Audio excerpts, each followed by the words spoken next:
Une semaine après les faits, les motivations terroristes de Derek Riant se précisent peu à peu. Devant les enquêteurs, il a reconnu avoir eu plusieurs cibles en vue. Tout commence début juillet au Mans. Derek Riant mène des repérages dans la ville. Il dit vouloir frapper des lieux publics. Une source proche du dossier évoque notamment la synagogue, mais il est dissuadé par la présence des policiers. Il décide donc d'attaquer une entreprise.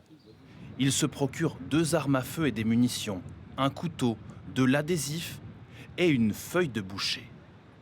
Il appelle un taxi, ligote le conducteur et le blesse au cou. A-t-il tenté de l'égorger comme l'affirme le chauffeur? L'avocat du suspect dément.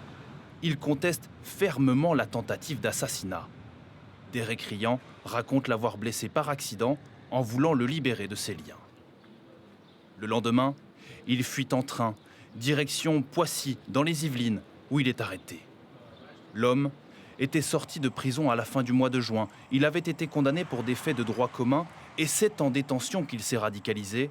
Son ancienne avocate n'avait décelé aucun signe. C'était un parcours un peu en marge de la société un petit peu, mais pas de travail, avec quelques infractions au casier judiciaire, mais un parcours entre guillemets des fois classique de clients que j'assiste au correctionnel. 3 complices sont également mis en examen. Ils sont soupçonnés de lui avoir fourni des armes, de l'avoir aidé à fuir et de ne pas l'avoir dénoncé. Les enquêteurs cherchent désormais à savoir s'il projetait un attentat en Île-de-France.